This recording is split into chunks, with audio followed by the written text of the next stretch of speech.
What's good, people? It is Tony the Savant.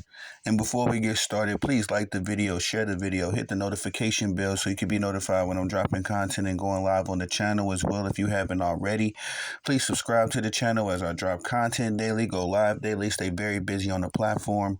And last but not least, please leave your thoughts and opinions in the comment section as I'm always intrigued to hear what you all have to say about these topics. And ladies and sports fans, and gentlemen, we got to discuss the state of boxing.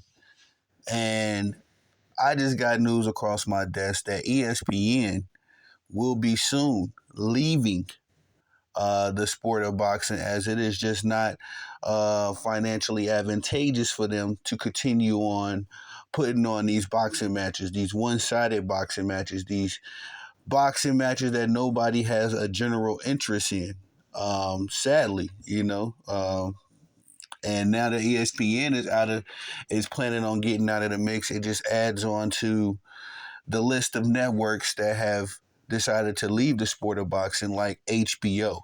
I remember HBO boxing as a little kid, man. It was something that you look forward to. I can't recall exactly what day, Thursday, Fridays, one of those days, but uh, and then Showtime, after 37 years in the game, they left recently, and that put the PBC in a bind because now they didn't have a network to broadcast their fights, and it kind of brings up the Tank Davis versus the Lamont Roach, I think the guy's name is.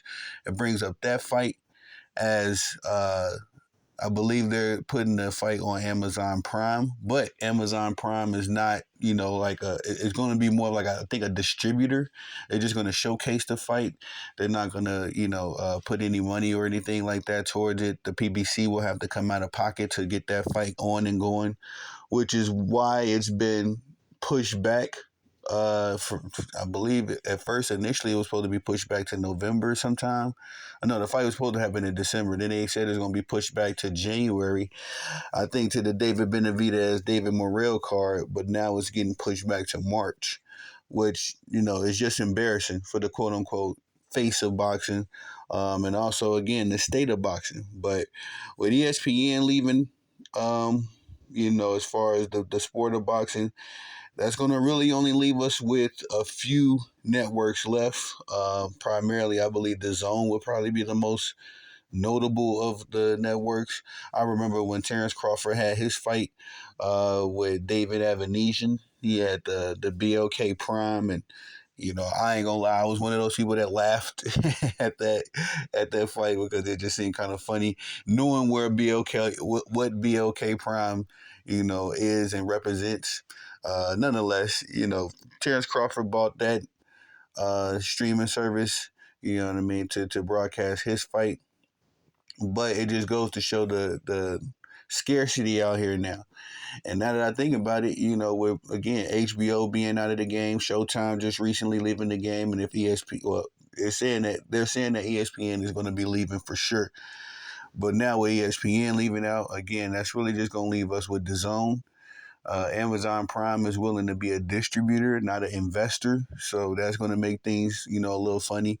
It brings up Turkey Al Sheik, man. And a lot of these dudes, shame on y'all for talking down on this man for trying to bring boxing back, if you will, because all of this is because of the fans, man. I see it all day, every day as a boxing fan. I see boxing fans, alleged boxing fans, out here being upset and essentially voted against their own best interests. I mean, you're talking about a sport that is, hurting for some attention for a big fight, and it's been like that since we could easily say Floyd Mayweather left. There's been no real general consensus universal interest in boxing like that since Floyd left, because the boxing fans, the dudes that's in the house, the dudes that's supposed to be calling out the BS and refereeing the sport, if you will. Well, that's our job as the fans, not just to cheer for your favorite boxer, is to make sure that this game stays pure, and full of integrity, so that we can always get the not just the best matchups, but the best business being done. Because for sure enough, if HBO and Showtime was still making money off these fights, and there was still some kind of interest from the public, a general interest, these networks would still be in the game, no matter how they felt about boxing. Is literally a business decision. Like, this isn't lucrative. This isn't beneficial to the bottom line. Putting on these Canelo Alvarez versus Edgar Berlanga type fights. These one-sided fights. Tank Davis versus Frank Martin. Nobody wins in that. Tank Davis does. Canelo does, but we as the boxing fan, we get taken for the bag. We end up left holding the bag. I'm trying to say, and then you got to think of all these guys that invest money into this stuff. Like, if you invest $1 million, as an investor, a quiet investor in the game, you invest $1 million, and then your return on that 1 million is like something like $200,000. You're not going to be interested in continually investing in that, and that's what's happening to boxing. Of course, Tank Davis gets his money again, and there's very few boxers that still pulling weight. I mean, I bring up Devin Haney because he has two different audiences. He has the guys like me that are cheering for him, and then he has the guys that will buy his fights, watch his fights to see him lose. So that's two different audiences. He's bringing in the money, no matter what his haters say. He's bringing in a bag, but Devin Haney isn't beholden to a network. He's his own man. He's his own business. He can sign with any of these guys, and at least he can do exclusive deals with any one of these networks or companies, and they're going to jump on it because Devin Haney is lucrative. But like I said, man, this is on the fans. And for years, y'all, a lot of boxing fans, I'm going to say it right now, y'all still talking crazy about Turkey Al Sheikh. I don't feel one way or other about that man, personally. I do feel like his interest in boxing and the resources that he has are good for boxing, and that's been the case thus far, as he's put on some great boxing matches that us boxing fans have been interested in. Let me say that. Um, so I would love to continue on, with his interest and his resources. It's just a lot of boxing fans, like the Tank Davis fans and the Canelo fans, for that matter, saying that these guys don't need Turkey Al Sheikh. These guys don't need this, that, and the third. Well, they're going to need them. They're going to need them because I'm honestly seeing it within the Tank Davis community. A lot of these dudes, and I'm not talking down, they're miserable. You know what I mean? You go looking on their pages and their profiles. These dudes ain't doing nothing. Uh, uh, they ain't getting no real money and nothing like that. And like I say, I'm not talking down on them. It's just you find out that these dudes are clowns, and they are not going to be able to sustain the Tank Davis gimmick or the Canelo Alvarez gimmick. As like I say, ESPN has been in boxing for a mighty long time, but it's not beneficial to them to keep putting on these boxing matches and not getting anything in return. I mean, I remember Shakur Stevenson, uh, his fight. I think it was against David Evanesian as well. Um, but it was a bore fest, man. It was a snore fest, and you could have did without that fight. And a lot of people were upset with that fight. To the point where now, Shakur Stevenson's stock is down. If ESPN was to announce that they're going to have another Shakur Stevenson fight, it's not going to gain the same interest. They might as well put on, and no disrespect, but they might as well put on some water polo or something like that. Like it's going to generate the same viewings and ratings. So, all in all, yeah, this is over. It's over with. And this is on the fans, man. And hopefully, these dudes are still going to be clowns today and tomorrow, and furthermore, and they may continue to vote against their best interests, may I say, by talking crazy to Turkey Al Sheikh, by saying, their particular favorite fighter doesn't have to fight anybody. which is so crazy to me. Like, bro, imagine that. Imagine that. The reason why I'm a Devin Haney fan, Errol Spence fan, Bud Crawford fan is because not only are these dudes supremely talented, right? They're great boxers in their own right, but when they face other great boxers, they showcase why they're different, why they're great. And again, I would be ashamed calling myself an Errol Spence fan if his entire career he was just fighting dudes that we knew he could beat. The reason why a lot of people respect Errol is because he would get in the ring with anybody. Whoever the next up guy was, he would get in the ring with you. And that's been the case since day one with Errol.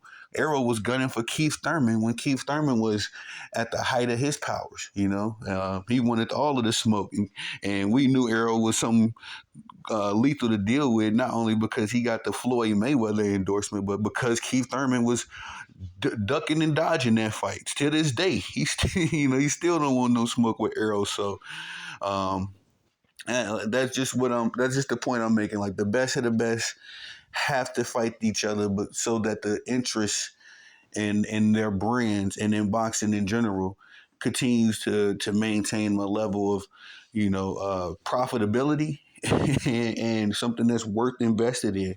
Because people, when they got a lot of money, they don't spend their money; they invest their money. So, um, I don't know, but I'm one of the guys that's on the, I'm pro Turkey Al Sheik.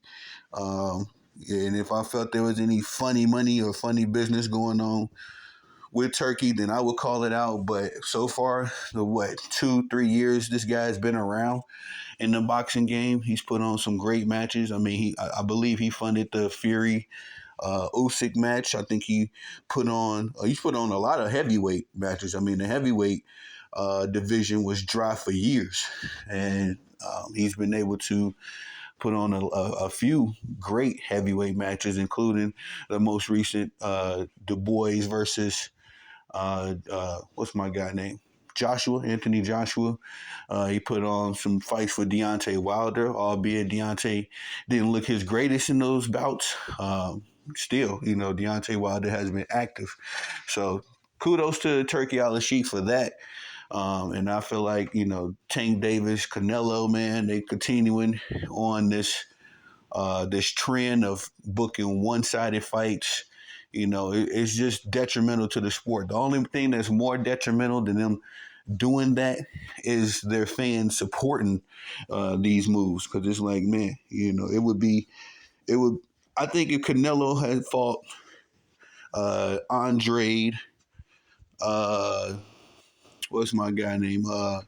David Benavidez, and I'm trying to think of another guy that's been in the mix, but if he would have fought them, then we wouldn't have this issue with boxing. Honestly, I believe Showtime will still be around, at least Showtime, because they work primarily with the PBC.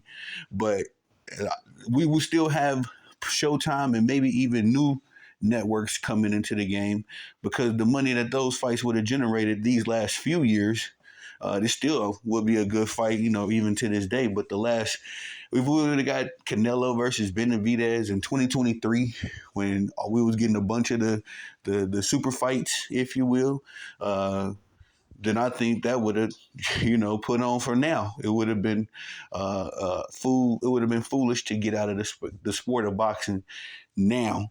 But like I say, man, these dudes continue on this dreadful trend of booking one-sided fights. It's going to continue to hurt the sport of boxing. Me as a diehard, fan, it hurts me. It's terrible to see these networks exiting out of the sport of boxing. When I started watching the sport of boxing during the height of its powers in the 80s and the 90s, it was, maybe I'm saying it was the height of his power. That was just my era, but nonetheless, it was a top three sport. It was NFL, NBA, boxing, and now it's not even a top 10 sport. I looked at the list the other day, and it's not even a top 10 sport no more, y'all. It's crazy. It's heartbreaking to watch your favorite sport, one of your favorite sports, have this kind of fall. So, but we'll see. Again, ESPN is talking about exiting the sport of boxing. Is almost a done data, a done deal. and we'll just see what happens. It's going to put DAZN as pretty much the primary boxing network out there. So maybe somebody else will get in the mix, but we'll see, man. But that's all I got for y'all on this one. Please like the video, share the video, hit the notification bell so you can be notified when I'm dropping content and going live on the channel. As well, if you haven't already, please subscribe to the channel. As I drop content daily, go live daily, stay very busy on the platform. And last but not least, please leave your thoughts and opinions in the comment section, as I'm always interested to hear what you all have to say about these topics. I am Tony the Savant. Peace.